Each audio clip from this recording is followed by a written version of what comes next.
Welcome back to Timeout with J and G. I am Jay over here. That's G over there. Yo, what is going on, everyone? And today we got a special episode. Tomorrow is the trade deadline at 4 o'clock. Is it tomorrow? Yeah, I'm pretty sure it's tomorrow, the 8th, right? Yeah. I believe At, so. and so we have a trade for every single NBA team, all 30 NBA teams. We have made a trade. I took the Western Conference, Levi took the Eastern Conference. And yes, we'll get into that later. But before we get into that, Levi has his broken glass moments of the week. All right, so for this week's broken glass moment of the week, it is the fact that the Memphis Grizzlies had 8 players out for their game against the Celtics. They can't stay healthy. Now, granted, John Morant, he's out for the season, but come on, you're So telling does me Brandon Clark. you're telling me that 8 out of your 13 cannot play and are that injured they can't play? I didn't even watch that game. I had no interest in watching that game, honest to God. Yeah, no, I watched a little bit of it. It was pretty much, it was not fun. It was not fun for them. So mine is I'm just gonna say the Bucks in general right now, the Milwaukee Bucks in general. Since they've hired Doc Rivers, they're 1-4, and all 4 of their losses have come with a blown lead in the fourth quarter. It was 19 points against the Jazz, 15 against the Mavericks, 13 against the Nuggets, and the 7-point lead against Phoenix. They're just listen. It's been 5 games with Doc Rivers. You know, it's going to take some time for them to fully integrate his system and get it running well. But it's this team is too talented to be doing this. You have Dame and Giannis. You should not be blowing leads in the fourth quarter, especially to teams like the Jazz. You know what I mean? You're just a much better team than the Jazz. The Mavericks, you're a much better team than Mavericks. And even Phoenix, I'd say you're a much better team than Phoenix. The only thing it's Denver, Denver is whatever. But it's 3 of these 4 teams you're blowing a lead to in the fourth quarter. You shouldn't. You're just a better team then. So, I mean, they'll figure it out. But, yeah, for this week, they're definitely my broken glass moment of the week. Yeah, Doc Rivers is good at blowing things, especially Okay. leads in the playoffs. Okay. All right. All right. We'll move on from that one. So I have a couple quick things here. We've had a couple trades. One just broke 5 minutes before we started recording. I'm going to hit a couple of those, and then you have some stuff you want to talk about with the UFL, and then we'll get into our trades. So the one that you said you found the full trade details, but per Shams, I have here that the Pistons are trading Monte Morris to the Timberwolves, and you said you found out who all was in that trade. So Shams actually tweeted again. And it was the Timberwolves are sending Shake Milton, Troy Brown Jr., and 1 second-round pick to Detroit for Monte Morris. That's a fantastic trade for them. Oh yeah, they their offense is just rough. Especially when Mike Conley's not playing, they don't have a backup point guard. So, their offense dies down. They can't get in the sets. And Monte Morris is one of the. I mean, he's playing in Detroit, so he's not really getting the love right now. But Monte Morris is one of the best backup point guards in the league. And Mike Conley's been injured, so he's probably going to – I mean, not right away, but he's probably going to integrate himself into the starting lineup whenever Mike Conley's not in there. So that's a pretty damn good trade for him. Yeah, I mean, I feel like it complements both teams. I'm not 100% sure about the contract situation, but I don't think that Troy Brown Jr. and Shake Milton are on 2 long-term deals, and Detroit gets a second-round pick. So it's always good to get draft capital, and then if you get expiring contracts in there, it opens up more money to go get free agents and stuff like that. I'm trying to see. I know he's on a 2-year deal. Okay, so this is year 1 of 2, but it's only $5 million. So and he's probably going to get play time. And you said who was the other? Troy Brown Jr. was the other one in the trade here contract. 2 years. Blah, blah, blah. Same thing for him. He's making 4 years for this year and next year. So they get 2 years of – I mean, they could still get flipped before the deadline. If not, I mean, I think Detroit's selling whatever valuable pieces they have. I'd be surprised if Bojan's on the team after the deadline. I think they're just going to sell.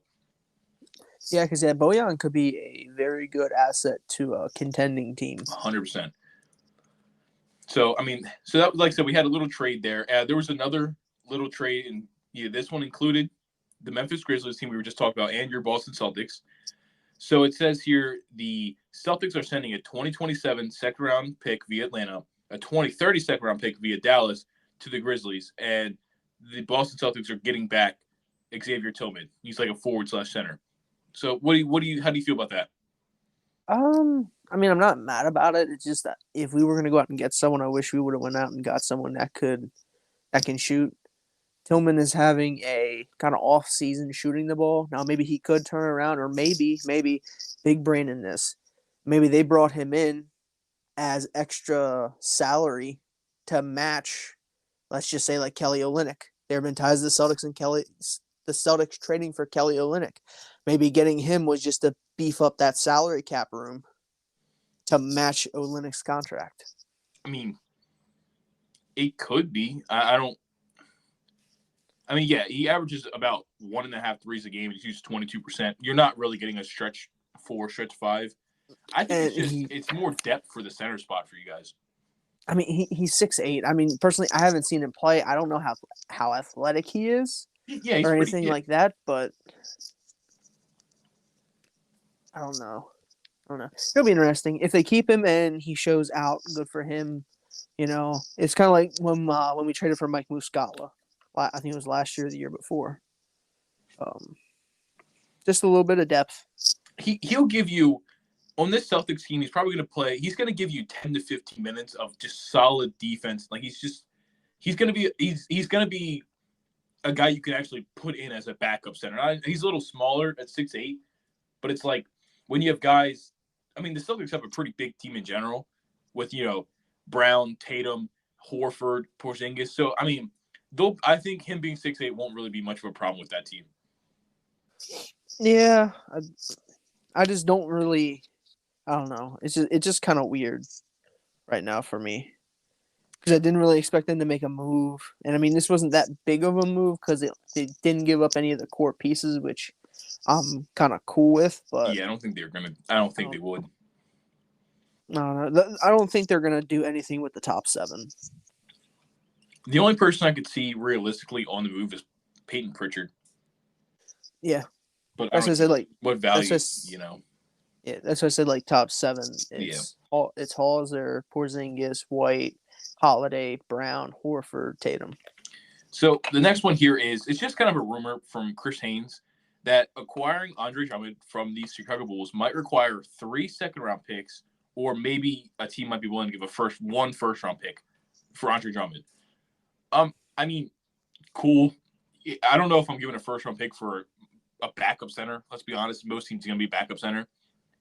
And this isn't really much of a story. I just wanted to touch on it that it's pretty obvious that Andre Drummond is going to be available to get traded, it's the right move. He could be a good backup center on a contending team instead of just sitting there in Chicago.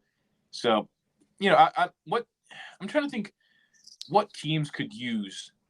Because let me pull up Andre Drummond's contract. I don't think he's making very much at all. Because I'm trying to think of like. I think he's making about 3 to 3.5 mil. A 2-year deal with 6 point. Yeah. So yeah. So I mean, the Warriors. Then again, they're not really even a contending team, but he could help the team. They need size. If the Celtics didn't trade for Tillman, I was gonna say the Celtics. Yeah, but I don't think they would do it now.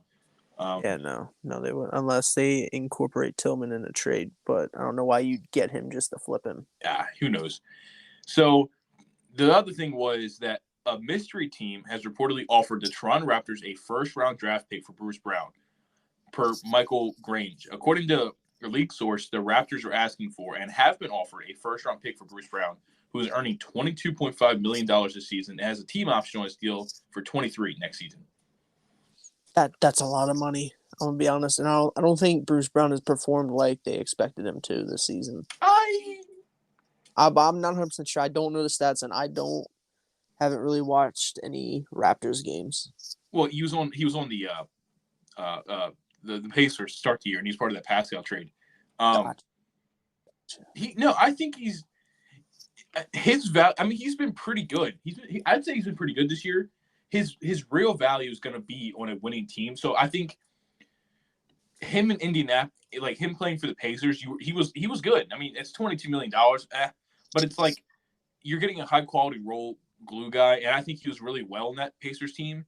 This Raptors team isn't trying to win anything right now, and he kind of doesn't fit You know what I mean? Like he doesn't really fit what they're trying to do. So him getting retraded, which is like, I thought there was restrictions on that, like because he's played for the Raptors now. So I thought there was restrictions like once you've been traded, you played, you can't get traded for another 30 days. It could just be like a certain threshold, like if it's within X amount of days of the trade deadline. I'm not sure. Well, no, because he's only played 9 games. Yeah, but I thought like that was a lot because usually it's like I'm going to see if I can look it up.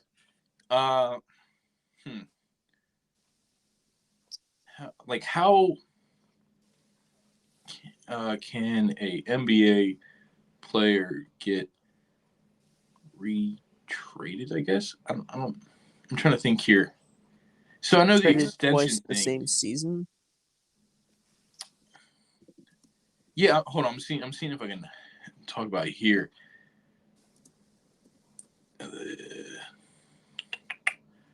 I don't know. I'm not. Somebody says here it can't be aggregated for salary matching with other players going out for 60 days. I don't know. I'm not finding this strange because I know there's like different restrictions on like when they sign an extension to when they can get traded. Like people that signed the extensions this offseason can't get traded. Like the trade, like people could start getting traded. What was it like? If you sign a new contract, you could get traded like in December 15th. But if you sign an extension, you couldn't get traded till January 15th. Like I know there's restrictions on like when you do certain things, you can't get traded for a certain amount of time. And I thought there was a rule, and I think there probably is. I just can't really find it. Okay, so I just looked it up real quick. It's the no reacquisition. Yes, but there's actually a way around it. Is if you straight up do like player for player, and then you acquire that player and then trade him for another. You know what I mean? Okay. So it's not like these big trades. It's kind of like like bing bing bing bing. You know what I mean?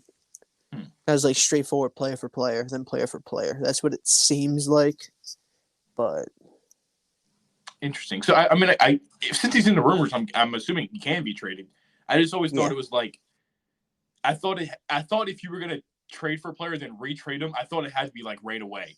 It's like, okay, on Monday we're trading for Bruce Brown, and on Tuesday we're reflipping him for somebody else. Like, you know what I mean? I thought it had to be like right away, and they couldn't suit up for your team. But I don't know. The rules are always kind of weird. So I don't know.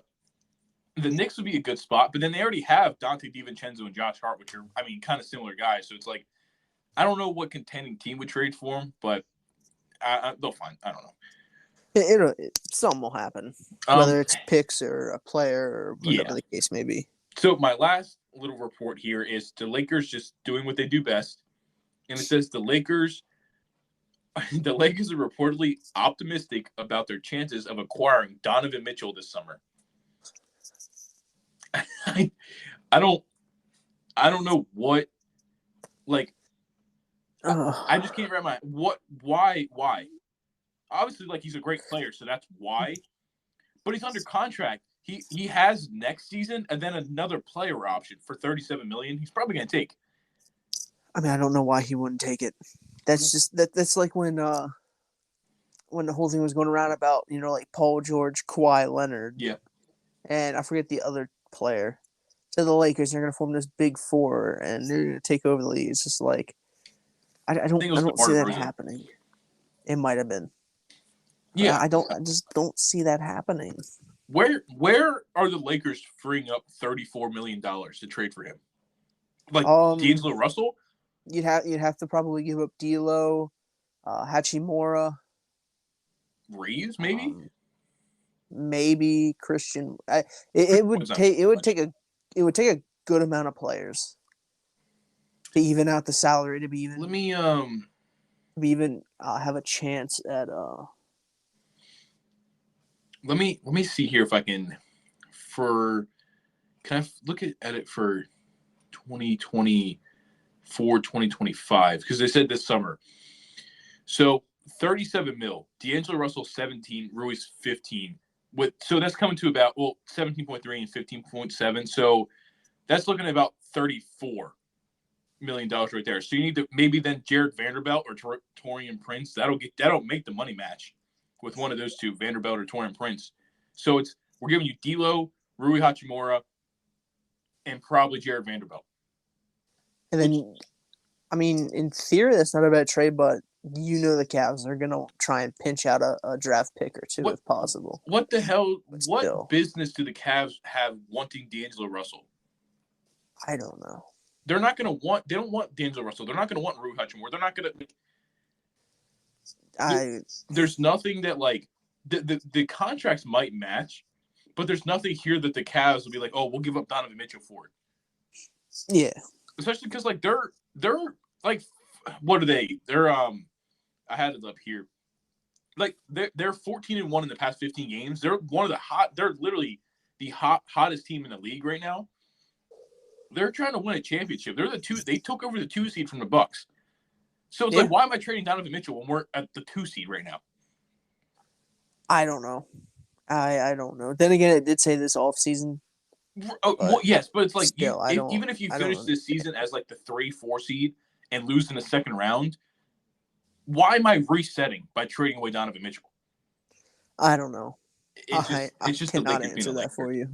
It's just the Lakers wanting to do shit because they can. I don't know.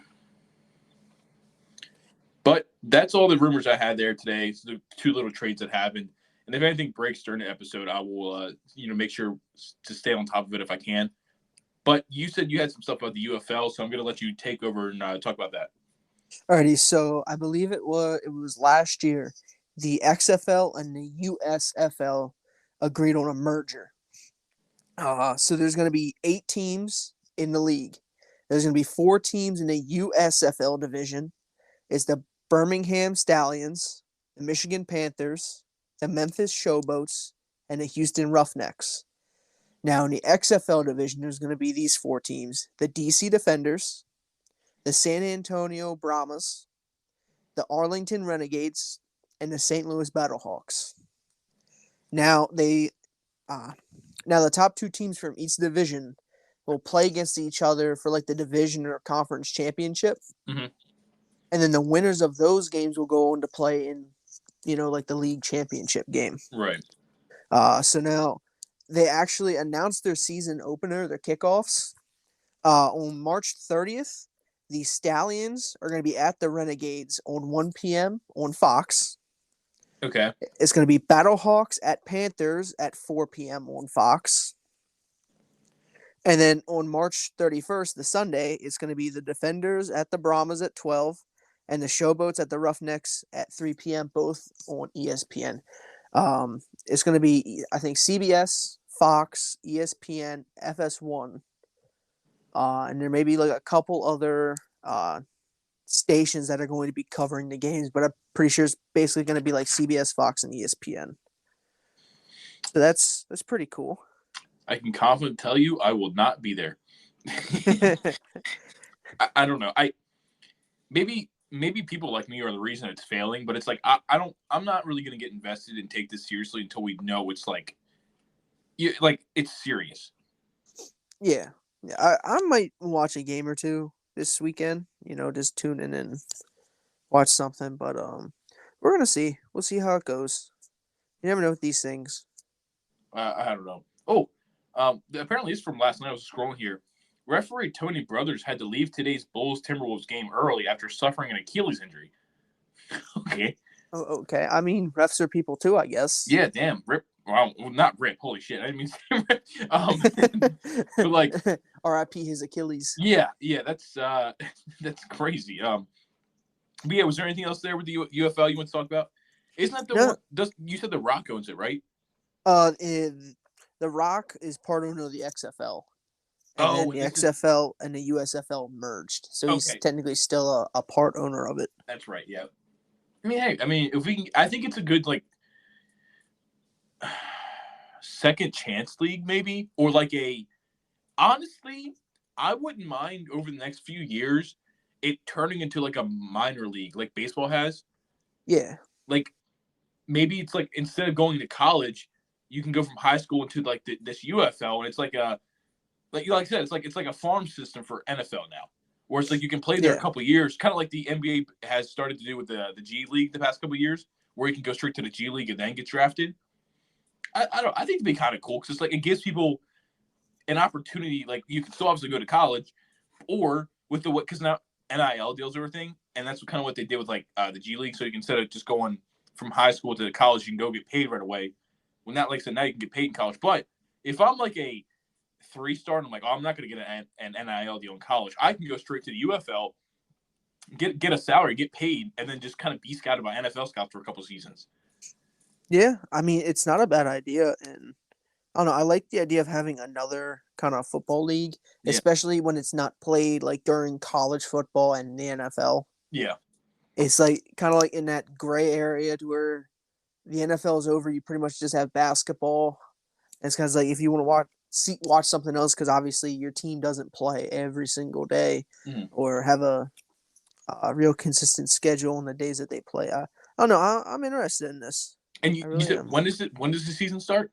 So the season starts on Saturday, March 30th. Oh, so that would be kind of tough though, because like people in high school aren't gonna be able to get out. Like they'd have to wait a whole another year. But I mean, like I was saying about like if they were to do the thing where it's like you go from high school straight to the UFL, you'd have to like wait a season almost, which would kind of suck. But I mean, Or it could be like either way. Even if you do play your college, you'd have to wait a year. It could be this thing to where it's just like the guys that are in college that don't get drafted and they don't really get picked up as an undrafted free agent can go to this and then they can try and hone their skills a little bit better. Or if you do get drafted like in the 5th, 6th, 7th round and you don't stick, then you can go to this and it's just like, hey, you know, I want to try out or whatever. because they do that with like the CFL. People in the CFL that like just kind of fell out the league and stuff like that. So yeah, I don't know. I think it'll be interesting. I'll probably tune in a couple games, but I don't have any allegiance to any team. Yeah, no, me either. This is kind of just out of the blue. I seen this happen. I knew they merged, but I had no clue that they were planning on having their season opener. Oh, And I do believe that some of the teams are going to be using their NFL counterparts field. I know there are okay. games at Ford Field. And there are a couple others. I don't have the stadiums offhand, but I know there's a couple that are going to be played in actual NFL stadiums. Okay. Was there anything else you had there? No, that's about it. I mean, yeah, tune in March 30th and March 31st to the games on Fox on Saturday and the ESPN games on Sunday. All right. Well, so I guess we might as well get into our bulk of the episode. And we have a trade for every single team. Now, the way I was thinking about doing it was that, like I said, you have the Eastern Conference, I have the Western Conference. To make it interesting, because, like, there's certain teams, especially down towards the bottom of the conference, where it's like the trades aren't going to be very interesting. Not all these trades will be blockbuster. Yeah. So I thought we should start with those lower teams, kind of get them out the way, and then finish with even some of the Celtics are not going to make really any trades, like any big trades. But it's like, let's start with the lower teams and then work up to like the contending teams. Yeah, I kind of just for the Celtics just threw something together that I want to see happen if possible. Yeah, so it's like we'll just take turns. Like you'll take the Pistons first, and then we'll jump over. Oh, sorry, my phone there. Well, then you go with the Pistons first, then I'll go to the Spurs. Then we'll just go back and forth from the 15th seed up to the 1st seed. All right, I'm down for that. All right, so you might as well knock it off with the Detroit Pistons. All right, so I have the Detroit Pistons trading Isaiah Stewart to the Pacers for Buddy Hield and multiple picks, like 2nd-round picks. This is more for the Pacers getting another big man to put next to or technically behind Miles Turner. And the Pistons are pretty much getting a sharpshooter that I think is at the end of his contract. Yep. And they're getting some draft capital. I don't like it. But hey, like you said, not all these trades are gonna be like crazy. Oh yeah. Yeah. I just don't see the Pacers like. I just don't see why. I don't see why they do that trade. Really, I think Buddy Hield would be more valuable to them than. Maybe I'm wrong. Maybe I don't know. Maybe I'm wrong. But hey, like I said, that's all right. We'll knock it off there. So I guess I have the San Antonio Spurs if I can I just have to make sure I can find real quick. This one is kind of another small one here. It's between the Spurs and the Magic, and it's the Spurs getting Chuma Okeke and a second round pick for Cedi Osman from the Magic. So actually, hold on. Let me make sure here. Yeah. So yeah, the Spurs trading Cedi Osman for Chuma Okeke and a second round pick. Really, it's just for spacing purposes. I mean, they're running Jeremy Sohan at the point guard, so they might as well bring in a four to take his minutes. You know what I mean? Yeah. It's more just like getting off of Cedi and just looking to, they could trade Devontae Graham. Zach Collins could be traded. And yeah, I don't know. I just think for the Magic, I mean, they get Cedi Osman, who's a pretty decent shooter, and they struggle to shoot the ball from three. So I don't know. I just thought it was a little something there. Yeah. I mean, it's interesting. I think it might happen. You never know. It's the trade deadline. Weird things have happened, but we just have to wait and find out. What you got cooking on next? This one is not that great. I got the Washington Wizards trading Tyus Jones to the Magic for picks, like 2 or 3 second-round picks, maybe a first-round pick. Like I said, some of these are not that good, not that good at all. I don't see. I think Tyus Jones is going to get traded, but there's no way that if that would be a trade, they would have to trade like Markelle Fultz to another team. Like they just have a logjam at point guards, where adding another one without giving one up is just like now you're just adding another point guard to the mix. Yeah. So I mean, just looking at the depth chart they have, Markelle Fultz, Cole Anthony. Yeah, but Anthony Black plays the two. Like Anthony Black, their rookie, plays the 1 and the 2.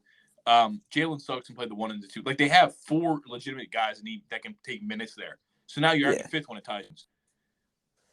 Yeah, I mean, I said I never said these were good. Like for the Washington, it was just trying to throw something in. Yeah, no, I was just okay. So I'll have the Portland Trailblazers. They're trading Malcolm Brogdon to the Knicks, and they're gonna get back the contract of Evan Fournier, Quentin Grimes, and a first round pick. The Knicks have been linked to Malcolm Brogdon quite a bit. I think they need that help on their backup point guard, kind of run the second unit. And Quentin Grimes has already talked about like he's unhappy in New York, so he might as well go to a team in Portland that he has no expectations and he can just kind of play. And plus, like I said, the Knicks want to get off Evan Fournier's contract, and I think the Trailblazers have no problem holding that contract. Like they're not fighting for anything, they're not competing for anything. We'll hold. It's like $17 million or something like that. Like we'll just hold it. It's no big deal. Yeah, I mean that's very possible. I hope that happens so Brogdon can get to a contending team instead of sitting where he is on a. He's playing really good too. Yeah, he's playing good, and he's on a very young Portland team, and I believe he's like 31 right now. Yeah, he's not too old. 31, but I would like to see him get to a contending team like this year that he could really help. I also have another trade for Washington. It's more of a meme trade. I got Washington trading Jordan Poole back to Golden State. Sure, why not? For what? What, for Chris Paul back? Just redo the trade? Yeah, they're just gonna redo the trade. It's not working out for either side. Alrighty, so next is the Charlotte Hornets. All right, so I have the Hornets trading Bouknight and maybe a second-round pick for Quentin Grimes. Like I said, Quentin Grimes is not happy with the Knicks, and going to Charlotte, it gives Charlotte another good guard, and it gives Grimes another chance to basically be like, hey, basically reinvent himself, get him back into the groove of things with a different team. So I really, really like that trade for the Hornets, but I don't think there's any way the Knicks say yes to that trade. They're not getting anything back. You're not. There might have to be a first round pick there. But yeah, it's Bouknight and picks. Oh, I thought you said a second round pick. That's my bad. I might have, but I wrote down pick. So it could be like a first, it could be a couple seconds, you know. Yeah, because if I'm the Knicks, Quentin Grimes is still a valuable asset to a degree. I'm not just going to give him away for literally nothing of like a second-round pick and James Bouknight, who has proved he's just not good. So, I mean, if that's like a first-round pick, the Knicks might – maybe it's like a first and 2 seconds. Maybe it's like, okay, we're getting a pick from it, especially if it's from Charlotte, because Charlotte's not going to be good anytime soon. Yeah. But if it's not a first-round pick, I don't think the Knicks say yes. But I think the Hornets would love that either way. Even if they're giving up a first-round pick, I think the Hornets would love that. So I got the Memphis Grizzlies, and this is another trade with the Magic because I think the Magic could be pretty active here. It's the Grizzlies sending Luke Kennard to the Magic, and the Grizzlies getting back Jonathan Isaac and a couple picks, like probably a couple second-round picks. This is more of a beneficial thing for the Magic than it is for the Grizzlies. The Magic, I think, are like the literally worst shooting three-point team in the league. I think they're the worst three-point shooting team in the league, and Luke Kennard's a fantastic three-point shooter. So it's just more just like giving the Magic kind of a wing that can shoot the ball really well. And Jonathan Isaac, he's injury prone. He's just not playing too much. So you're just kind of getting off that contract.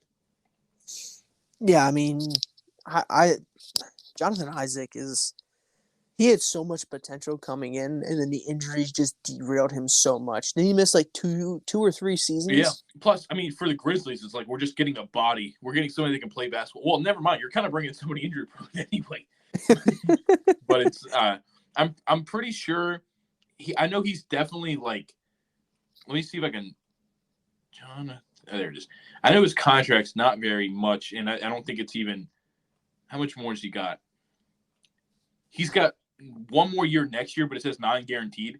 So maybe it's something they can decline. I don't know. It's just saying non-guaranteed. So at most you have one more season of paying him $17 million. Yeah, I mean, at most 1 year, and then after that, you lose it off the books, and then you have that money back into your cap space. Exactly. All right. What do you got? All right, for the Raptors, I don't know if you're going to like this one or not, but I have Bruce Brown going to the Lakers for Hachimura and JHS. I like it. I don't think it makes us contenders by any means, but I'd like it. Because like for the Lakers, the one thing that I know just from watching videos and looking at stats and all that, your three-pointer, y'all's three-point percentage is not that good. It's rough. It's very rough. So I feel like you bring in Bruce Brown, who can shoot the three ball and he can play some defense. You're giving him Hachimura, but Hachimura, I mean, I don't. Since you're the Lakers, has he been playing good this season? Wait, Hachimura? No, not really. We can part with him. He played well in the playoffs last year, and I had some hope, but I'm just fine with moving him at this deadline. It's especially for someone like Bruce Brown. They're probably gonna be like, they're probably not going to trade him to the Lakers because just teams don't really like us, which for I guess good reason. So he's probably not going to be a Laker, but I would really enjoy that. Yeah, I mean, I was just looking over. I'm just like the contracts match up. The Raptors are getting Hachimura and JSH, which I mean, the Raptors, like you said, are looking to move on from Bruce Brown.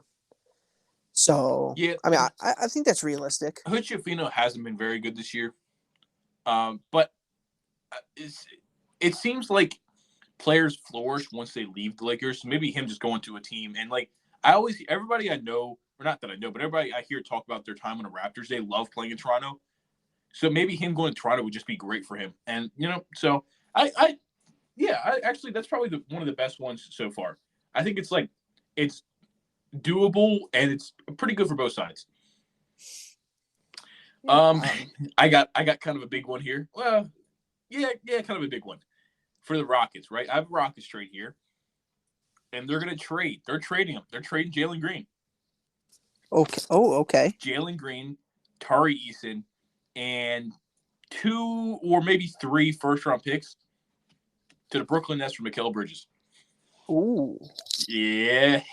Ooh. I know Jalen Green is still young, but I don't love. I don't.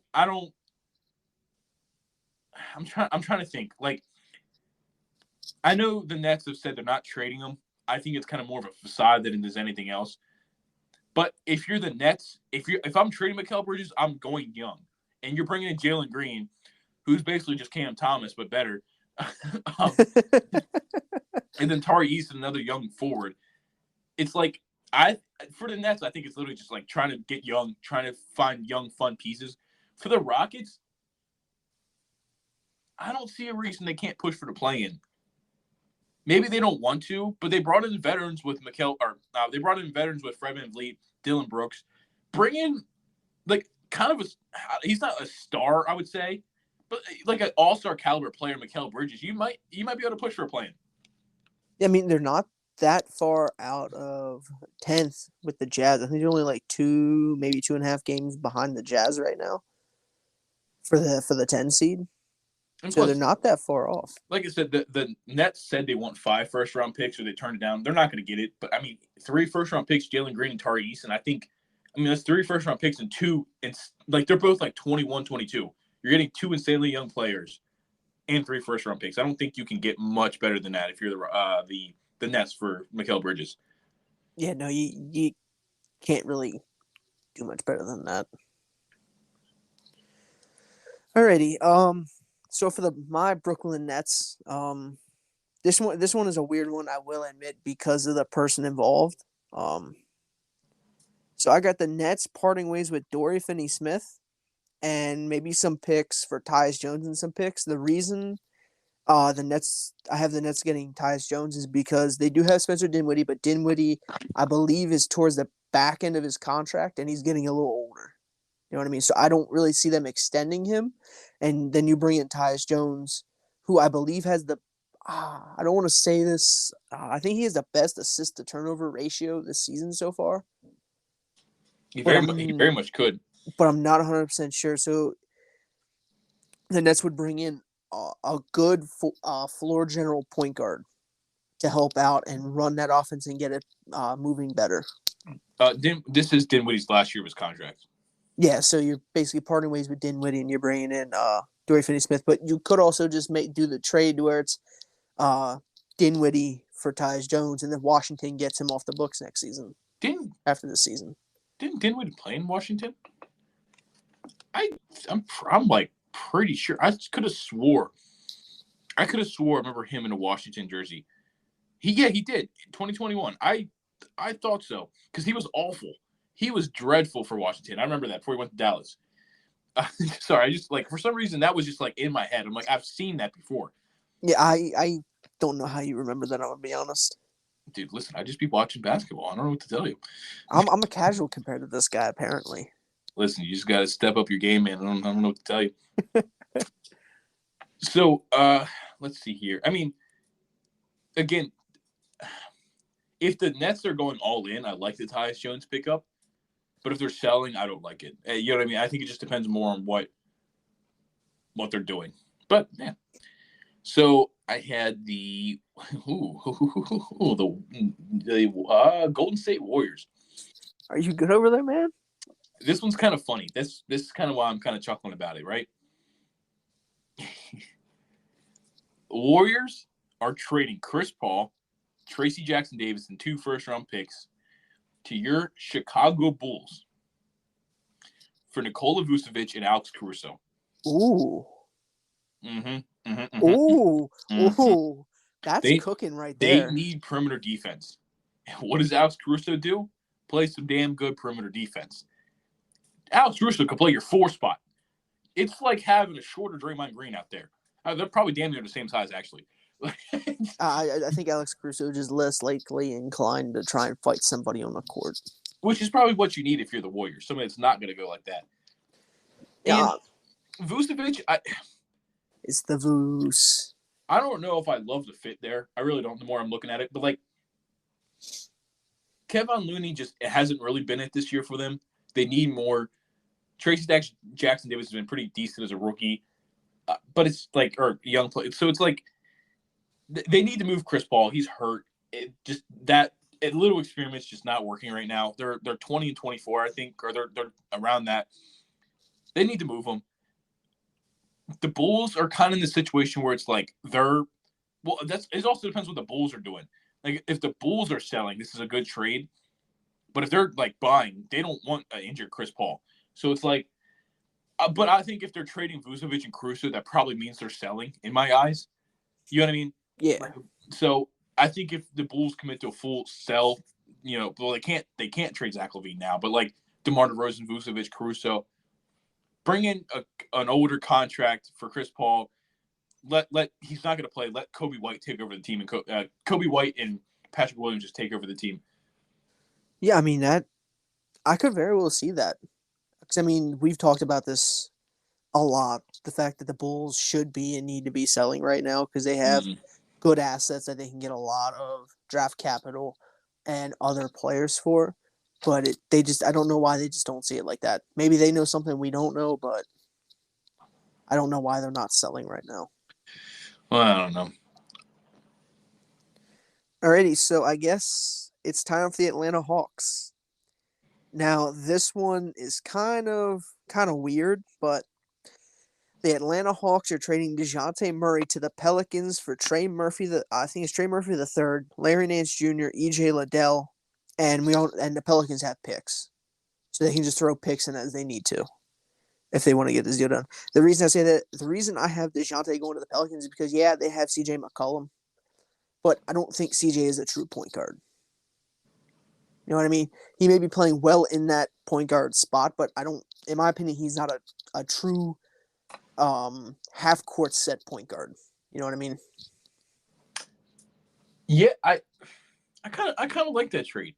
I think the Pelicans might be tough to get Trey Murphy out of there because he's been really good for them, and they definitely like him. But let me throw this one at you. Okay. Instead of Trey Murphy, do they throw Brandon Ingram in that deal? Ooh. Then they're going to run a lineup of DeJounte Murray, CJ McCollum, Herb Jones, Zion, and Valanciunas. That would be nice. Because I think the writing's on the wall that Zion and Brandon Ingram, it's just not gonna. It's just not. They're not getting where they think they're getting, and I don't know if you can justify trading away Zion yet. Just with him being the first overall pick and all that kind of jazz just a couple years ago. So I think Brandon, if one of the two is going to go right now, it's Brandon Ingram. And the Hawks would really like Brandon Ingram. Yeah, you could put him at you'd put him at the 3, and then you can move. I think it's Jalen Johnson. You can move him to the 2. Hell no, whoa. Oh. Jalen Johnson would go down to the 4. He's been playing 4 minutes. It would probably be Bogey. Bogdanovich would move into a starting lineup with a 2. So you'd be like Trae Young, Bogey, Brandon Ingram, Jalen Johnson, and Clint Capella. That's a nice lineup. I think it's better. I mean, maybe Capella ends up in the deal, and you send Valanciunas to Atlanta. Yeah, I mean that way you can try to get Neko Kongu to play some more. But I don't know. I think there's a pretty good framework deal there. DeJounte to the. I kind of like the idea of DeJounte going there. It's pretty good framework of a deal. Yeah, I mainly just saw that, especially with Trey Murphy. With how I have it going to the Hawks, is you basically get DeJounte, get him out from playing that 2 guard role next to Trey, let him be the point guard, and then have Trey Murphy basically just slide right in to that starting 2. Trey Murphy going where? To the Hawks. And you said have him do what? Start for the Hawks next to Jalen Johnson and Trae Young. Not the 2. Did I say the 2? I meant the 3. Yeah. Yeah. Okay. All right. So I have one for the Utah Jazz, and again, listen, man, I'm an Orlando Magic fan apparently because I have a couple trades cooked up with the Magic here. I don't know. The Magic are a team that can really benefit, so I'm like thinking, right? I think it's the Jazz might sell at this deadline, and we're like, all right, we're going to sell some of our older pieces, and they're going to sell Jordan Clarkson, one of the best bench players in the league. They're going to send him to Orlando for Markelle Fultz and a first-round pick. Ooh. Markel's expiring after this year, so they're getting off a contract earlier than with Jordan Clarkson. And it's like now you have that extra $17 million to go into the offseason with instead of paying Jordan Clarkson the money. Yeah. And for the Magic, they just get a good scorer off the bench. Yeah, I mean, wow. Yeah, I might have That's a cooked with good that one. one a little bit. That one was a good. You were cooking a little bit with that one. You give me a little bit of a GM job. We might have something going here. Alrighty, so the Chicago Bulls, we all know they are not selling, but in this one, I have them going. I have them sending DeMar DeRozan and Alex Caruso to the Lakers for D'Angelo Russell, Hachimura, Jalen Hood, and a 2029 first-round pick. That definitely makes me want to vomit in my mouth as a Lakers fan. The idea of LeBron, Anthony Davis, and DeMar DeRozan on the court together is just like, oh my god! Hey, you guys can't shoot good as it is, so just throw them out there. Holy shit! Nothing's gonna change. Yeah, then you got Gabe Vincent who barely play. Dude, we would not take a single three-pointer other than LeBron just hitting his fuck you threes. Oh my god. That's definitely like a trade the Lakers would do, but Laker fans are gonna hate the hell out of that trade. And then you guys end up winning a NBA championship from that team. Well, man, it might be worth it then. I don't know, is it worth it for a championship? I think so. Yeah, I think it would be. Well, speaking of I guess my Los Angeles Lakers, I have a trade with the Lakers, right? Right? And I know we just talked about this guy going to the Pelicans, but no, fuck the Pelicans. DeJounte Murray is coming to L.A. Oh, okay. DeJounte Murray is coming to L.A., and the Hawks are getting D'Angelo Russell, 2 first-round picks. We'll give you Rui Hachimura, too. You can take him. Right? And I know the Hawks have been like, we don't really want D'Lo. I don't care. That's your guys' problem. Suck it up, trade him somewhere else. That's not the Lakers' problem right now. You and Austin Reeves, no, sorry, we're not doing it. Maybe they might have to. I don't know. But it's like D'Lo, Rui Hachimura, give us DeJounte Murray. We'll give you the 2029 pick, and I think we have one other pick we can trade later. I mean, the Lakers might go all in. It's just what they do, and they name chase. So if they're going to name chase, might as well be DeJounte Murray. I mean, fair. I mean, that would be interesting. Because I think the pairing of DeJounte Murray and LeBron and AD would be better than the Westbrook LeBron AD pairing. Yeah. It was hard to be worse, honestly. So. Yeah, you can't be worse.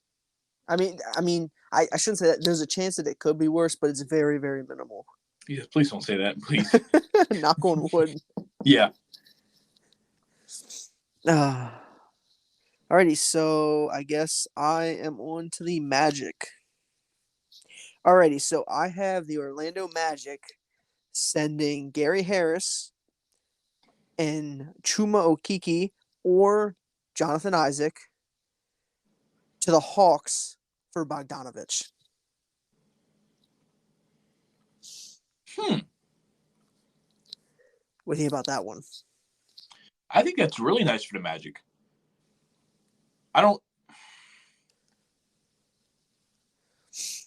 You said, are they sending picks over, you said? Picks can be included. Yeah. What was the players again for So Gary Harris and Chuma Okeke or Gary Harris and Jonathan Isaac. Yeah, if I'm the Hawks, I'm probably asking for a pick in that. Yeah. Because, I mean, you have Jalen Johnson, you have Sadiq Bey, you have DeAndre Hunter. It's like, you know what I mean? Like, what do I need Chuma Okeke and Jonathan Isaac for? But I think I put them in as basically just like cap filler. Yeah. Well, Gary Harris is the cap for most of that. But yeah, no, I get what you're saying. I think the Magic say yes to that. I think the Hawks would ask for a pick. Yeah, I can see that. I don't think it's bad. I think that the Magic benefit more than the Hawks, depending on what picks the Hawks would ask for. But I don't think that's too bad. No. So We got the Dallas Mavericks. All right, they're gonna have a little trade with the Washington Wizards here. The Mavericks are gonna send Grant Williams, the contract of Rashawn Holmes, and Jaden Hardy. I'd say probably a first-round pick, maybe 2 seconds, to the Washington Wizards for Kyle Kuzma. Kuzma is going to give them size, rebounding, and he can score the ball. And right now, outside of Luke and Kyrie, and sometimes Tim Hardaway Jr., they need help scoring the ball. Yeah. Now, he's not going to help the defense much. I can honestly tell you that. Trust me, as a Lakers fan, he's not going to help your defense much. But it's already bad, so you might as well at least upgrade the offense. Well, I mean, it's kind of like the Lakers getting DeMar DeRozan. Your three-point shooting sucks as it is. Why not just keep going? Double down on it. Yeah. I don't think the Mavericks are loving the Grant Williams contract right now. Obviously, they don't like the Rashawn Holmes contract. And it's like Jaden Hardy, they don't really have time in that system to develop Jaden Hardy. So let's send it over for a guy that's established as a pretty good role player. And, I mean, does this make them a threat in the West? I don't think so. But maybe they could win a first-round series, maybe a second-round series. Speaking of the Mavericks, there have been talks between the Mavericks and the Bucks about a Bobby Portis Grant Williams trade. There have been talks about it. And also Josh Green has been playing pretty good lately. Yeah. In the past 4 or 5 games, he's put up, I think, 2 or 3 20-point games. But he's been playing really, really good.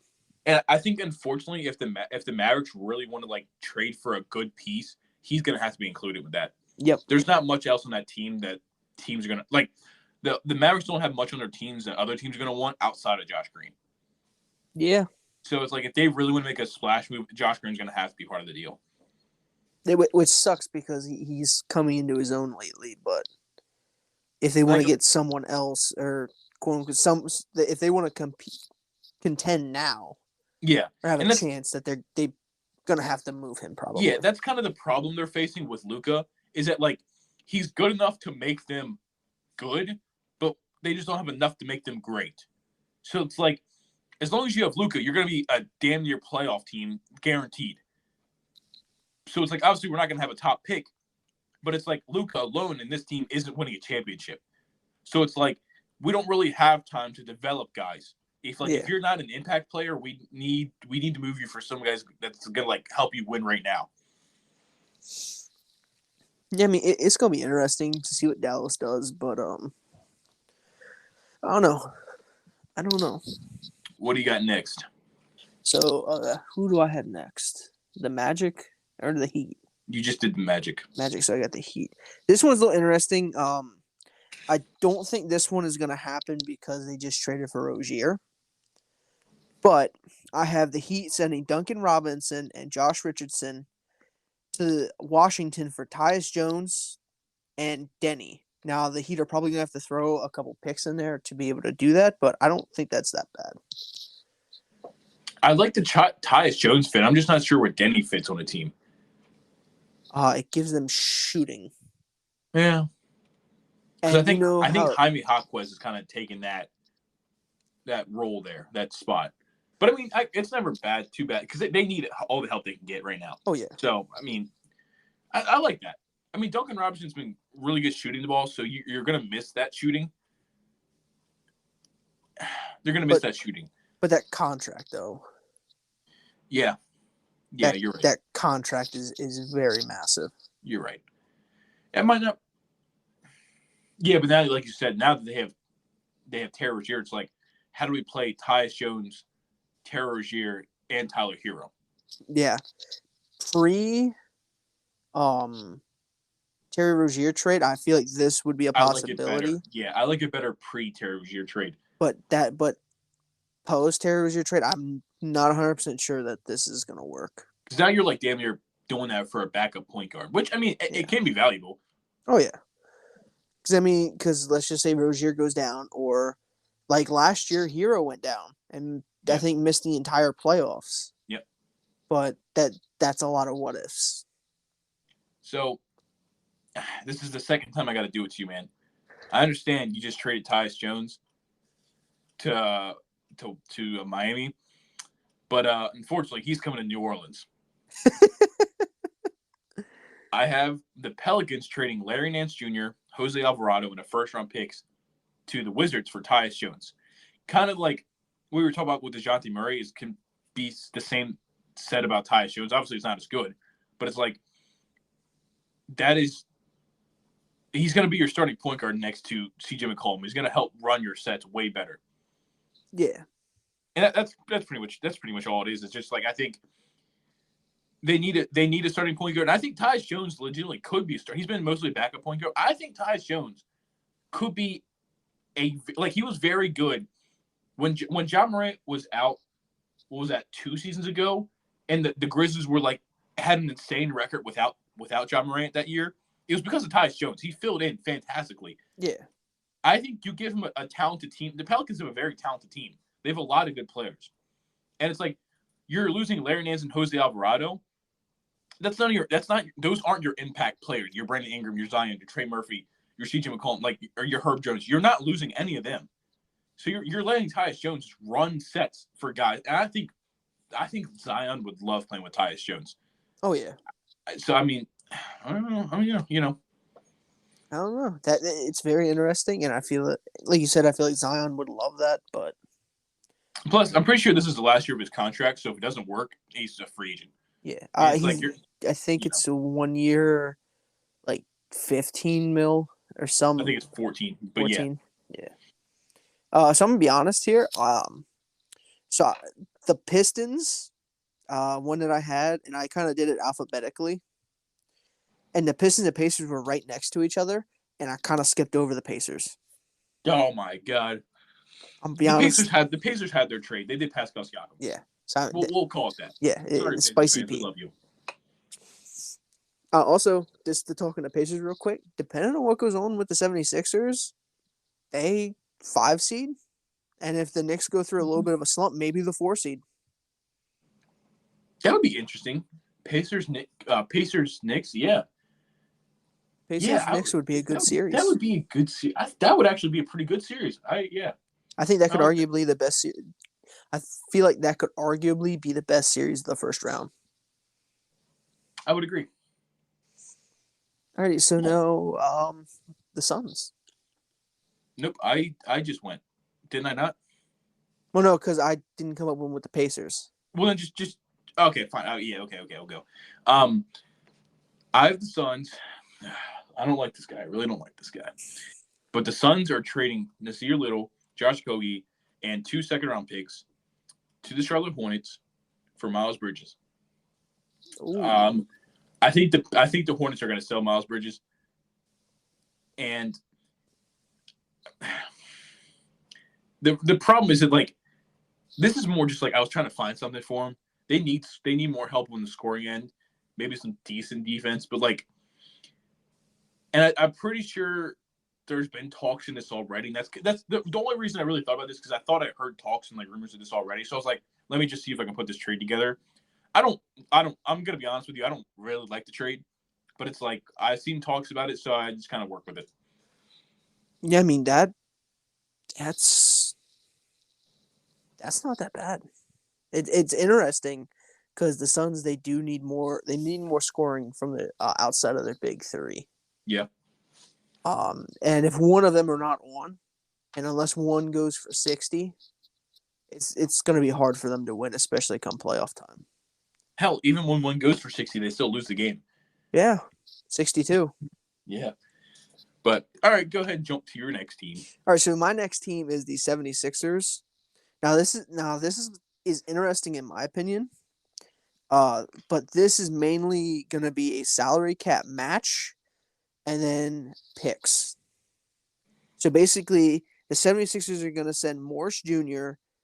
and Robert Covington, or Morris Jr. and Nick Batum, and their 2024 first-round pick, their 2027 second-round pick, and the Clippers 2028 first-round pick for Jeremy Grant. The 76ers need another scorer. Let's be honest. Ooh. They need another scorer. Oh, What do you think? I like Jeremy Grant on the Sixers. Bring him back. He was a Sixer long ago. Bring him back. And I actually pulled up the 76ers draft picks. That's what I said. Their first round pick this year for 2024. Their second round pick in 2024.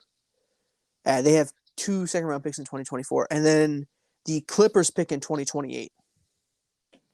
So you're giving them 2 first round picks, and you could even throw in your own 2027 second round pick. So 2 first, 2 seconds, and you're dumping salary cap for Jeremy Grant. I was gonna say, they're gonna want picks because Oh yeah, they're trading Jeremy Grant's on a 5-year, $160 million contract, and it's his first year of it. So it's like, I don't know if the 76ers are gonna love. I don't know if the 76ers are gonna love the idea of like having to pay Grant for 5 more years. But I mean, like I said, now that Joel Embiid's hurt, it's like, is there really even a point for this? But then again, it's like, well, he's under contract for 5 more seasons or 4 more after this year. So maybe it's like, we're just going to take the L this year, and Tobias Harris might be going in the offseason. Yep. And just kind of have Jeremy Grant take that role. Yep. Yeah, I like that. I'm not going to lie to you. And you get rid of Morris's contract, and Nick Batum's contract, or Morris's contract and Robert Covington's contract. Yeah. This is the only reason why the 76ers are sending players is for salary cap purposes.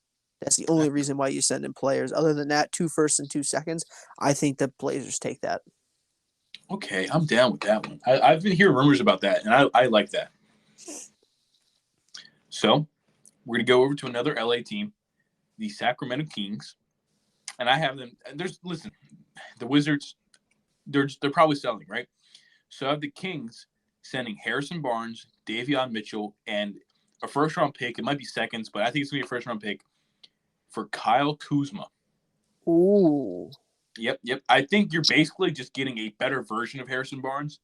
I don't think he's quite as good defensively as Harrison Barnes, but it's like the Kings are a fast-paced team, and I think Kuzma's going to be able to keep up with that better than Harrison Barnes does.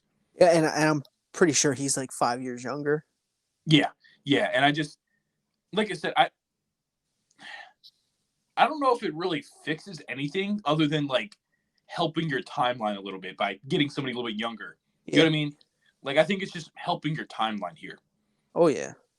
Plus, like, Davion Mitchell has been very good. It was a weird draft pick because they drafted Davion Mitchell at 9 when they already had De'Aaron Fox and still Tyrese Halliburton on the team.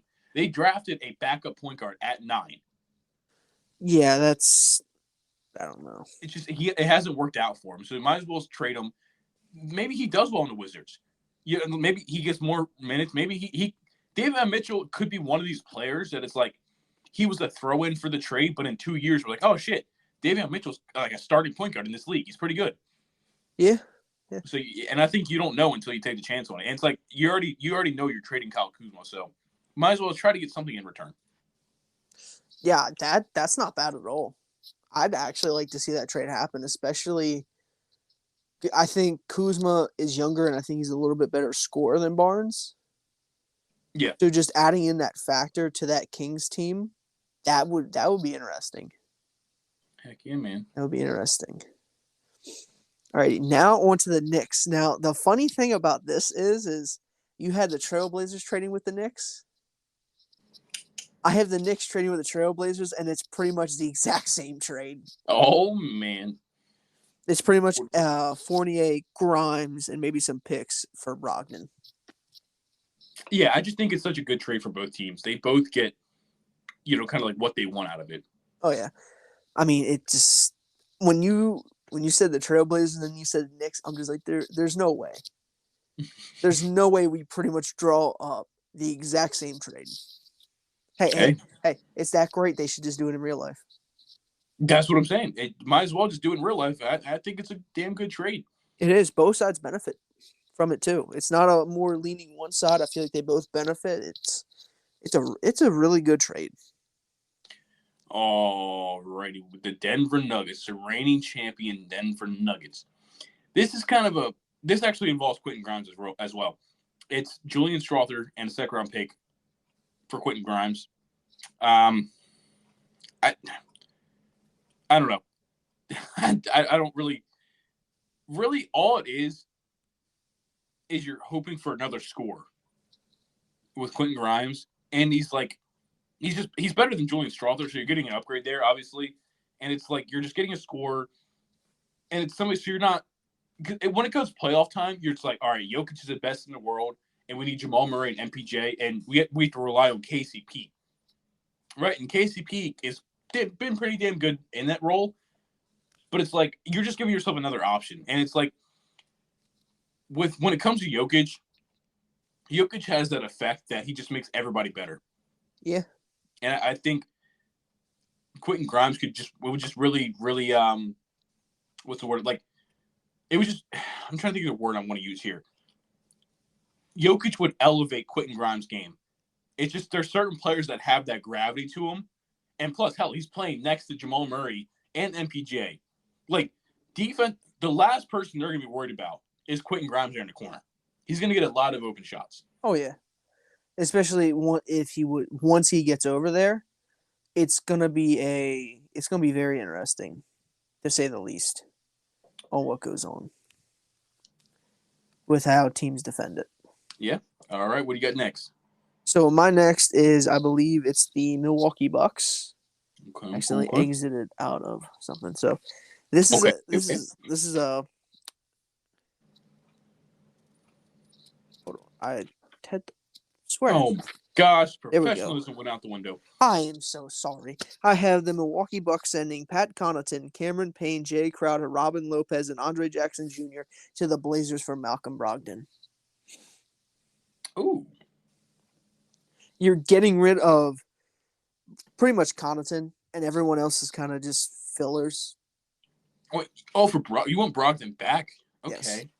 Okay. They might actually need that right now. Because let's be honest, that defense is not what everyone thought it would. That defense is atrocious. A Dame and Malik Beasley backcourt was never going to be good. Yeah, no. And then you bring in Brogdon. Brogdon is going to play defense. He's going to play his heart out. And I think that's what they need. I think they need to bring Brogdon back. Now, for 5 players, I don't know if that's going to happen like that, but I feel like that is something that should happen. Yeah.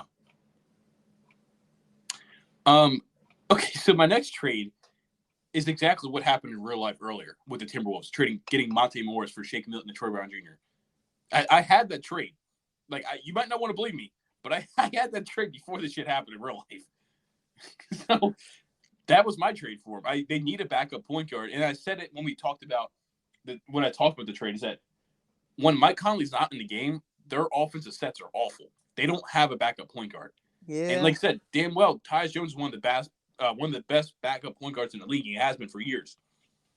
I just don't. And like it worked out. I mean, I didn't have the second round picks in here, I guess, but it's like, or I don't even know if it was. You said there was a second round pick in there, I think. So it's like, oh boo hoo, just throw a second round pick in there. Yeah, I mean, unless you get extremely lucky, second round picks are kind of just like, meh. They're kind of throw-ins. They are. I mean, I wouldn't be surprised if a second round pick gets traded 2, 3, 4 times, just because it's a second round pick. Unless it's like that, a second round pick that's like the first 4 to 5 picks at the beginning of the second round. You know what I mean? Yeah. Yeah, All right, what else you got? Alrighty, so hold on. Oh my gosh. I know. What team are you on now? I think it's the. So, I'm on the Cavs. Okay. Yep. I'll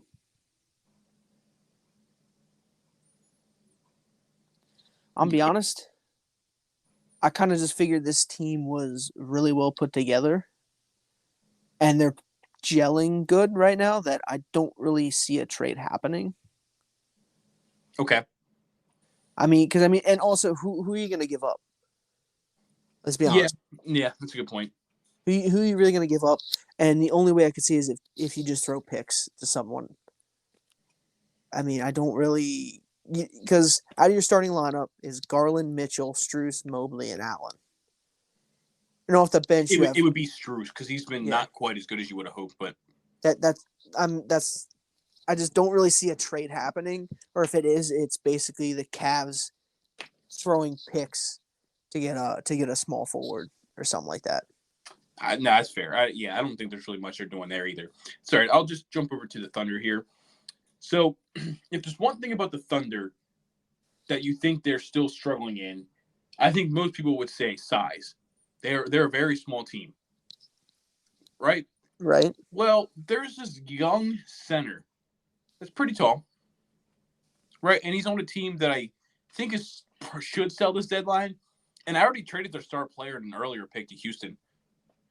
Well, then what if the Thunder sent the contract of Davis Bertans and one, maybe 2 first-round picks to the Brooklyn Nets for Nicholas Claxton?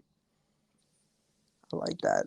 You can either, I mean, because like Jalen Williams is playing their backup center, and they just don't have a backup center really. Nicholas Claxton I think part of the reason the Nets might look to move him is that if they're selling Mikal Bridges, they're not going to want to pay Nicholas Claxton next year. Yeah, there's no reason to. So I mean, now and Nicholas Claxton's like 20, he's young. I know that for damn sure. Nick Claxton is, let's see if I can, 24. So he fits their timeline really, really well. He's a young guy. He's taller. He's a good defender. He can rebound. Like, I think maybe you run him and Chet in the backcourt together damn near, and it's like that's a pretty damn good defensive back. Oh yeah, you put Chet at the 4, Claxton at the 5, or however you want to mix that. Or you could in theory have Chet start, Claxton as your backup 5, but then merge them in together and play them together for the majority of the game. If that's how you want to do it. Or they could run like Shea, Lou Dort, J-Dub, Chet Holmgren, Nicholas Claxton, have Giddey come off the bench. And let Giddey be let Giddey run your second unit. Because he's pretty good at, passer-wise. Let Giddey run your second unit instead of having him and Shea trying to, share the ball. That would not be bad at all. So, I don't know. I think it's pretty good. So, we should both have one more team. Yep, right? I have the Boston Celtics. Yep, and I have the LA Clippers. So, go ahead. I don't have my trade's not very good, so you might as well go ahead and do your trade. So my initial trade was Peyton Pritchard, Luke Cornett, O'Shea Brissett for Kelly Olynyk. I don't see that happening. I'm gonna be honest, because especially after this Tillman trade, and just straight up, I don't think that they're gonna give up that much for Olynyk. It was mainly just the throw and trade. Now, the second trade that I have is kind of just a it's interesting, but I know 100% it's gonna get denied. Jaylen Brown and a first-round pick Jaylen Brown and 2 first-round picks or a first and 2 seconds for Giannis. What? Who the hell do you think Jaylen Brown is? The highest-paid player in the league.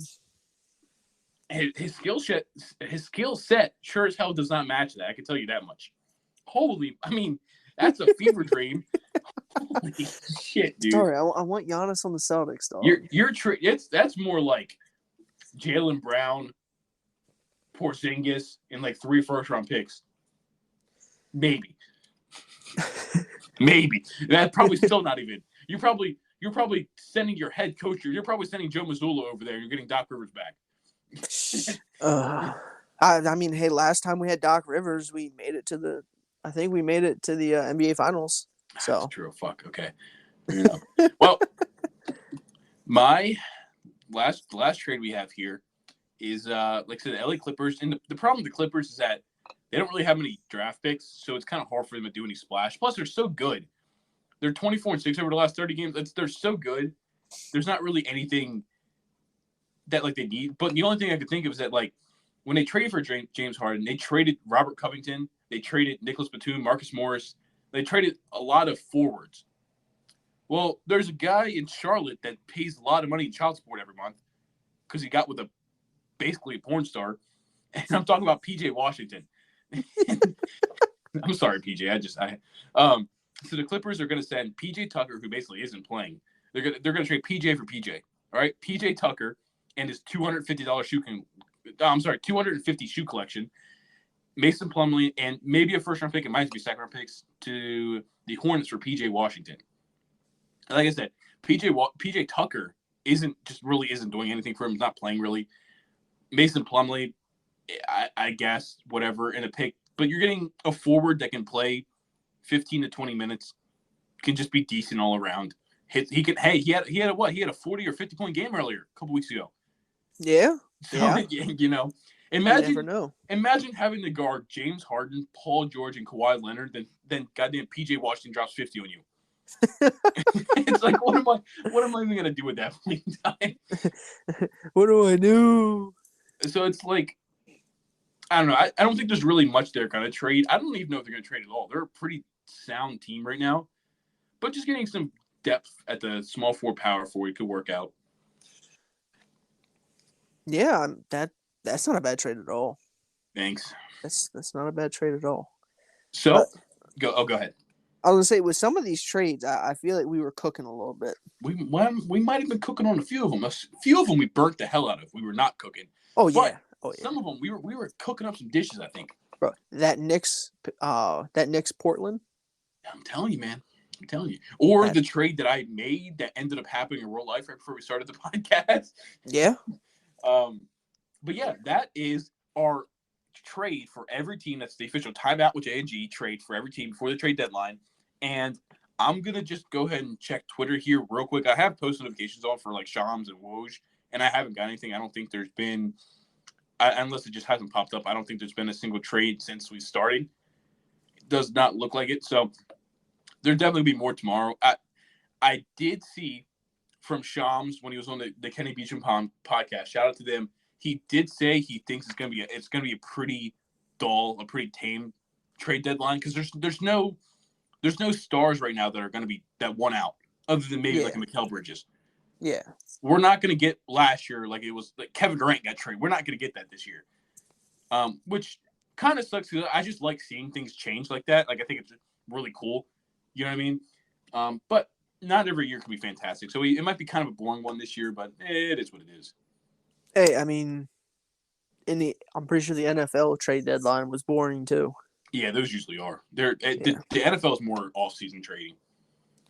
Yeah, I just don't see a lot of star players going. I mean, other than maybe like Trae Young or DeJounte Murray.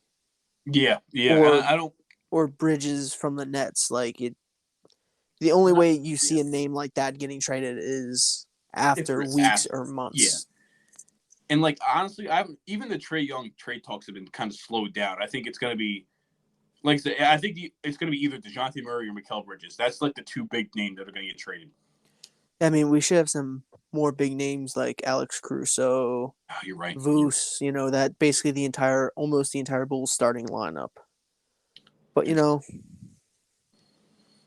that's true. I mean, but it's the Bulls. I guess they know more than everyone else. I guess so. Well, is there anything else you want to talk about before we get up out of here? Saturday will be the Super Bowl episode, and we will go over any trades that happen.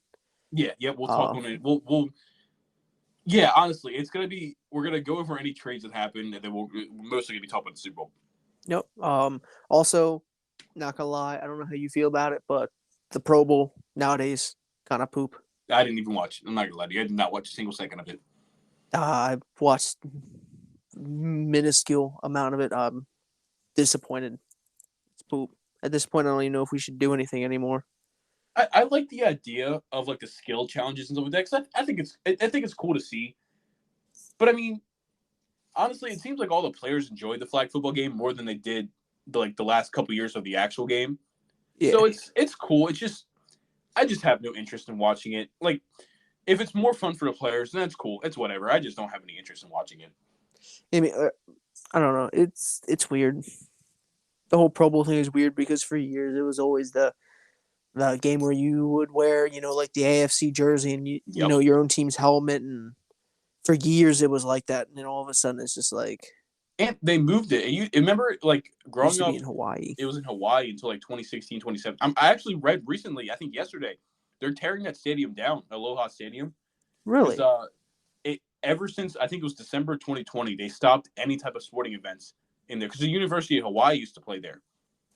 They stopped all sporting events because they couldn't fund it anymore after the pandemic, and it has a bunch of repair issues, and they're going to be demolishing it. That Damn. sucks. That definitely sucks. It does. It But really does. well, that was another great episode of Time Out with J and G, and we will see you guys on Saturday. Peace.